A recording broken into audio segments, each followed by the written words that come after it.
Hello বন্ধুরা, একটা নতুন ভিডিও নিয়ে চলে আসলাম। এই দেখো পোলাও রান্না করব। পোলাও চালটা তাও আধা ঘন্টা আগে ভিজিয়ে রেখেছিলাম। এই দেখো গোবিন্দভোগের চাল। আর এই দেখো ঘি দিয়ে দিয়েছি আর অল্প একটু সাদা তেল দিয়েছি, এটা দেখাতে ভুলে গেলাম। এই যে কিশমিশ, কাজু, এলাচ, দারচিনি, লবঙ্গ আর তেজপাতা, এটা ভাজা হয়ে গেছে। এটা দেখাতে একদমই ভুলে গেলাম, তোমরা এইভাবে করবে। এই দেখো চালটা দিয়ে দিলাম।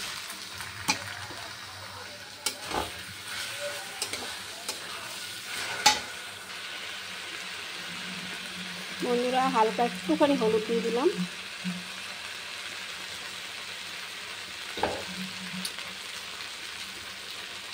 আর এই দেখো লবণ দিয়ে দিলাম।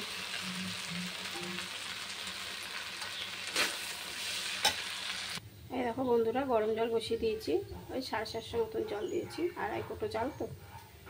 এই দেখো বন্ধুরা গরম জলটা হয়ে গেছে। এই দেখো এটাও পুরো ভাজা হয়ে গেছে, ঠিক আছে। এবার জলটা দিয়ে দেবো।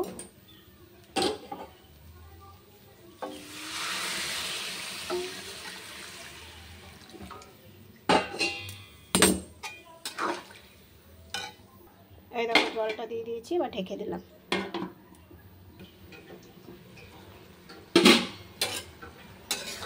এই দেখো বন্ধুরা অনেকটা হয়ে এসছে, আর একটু হবে। এই দেখো বন্ধুরা চিনিটা এতটা দিলাম। এই দেখো বন্ধুরা হয়ে গেছে আমার পোলাও রান্নাটা। কড়াইতেই রাখবো, নামাবো না।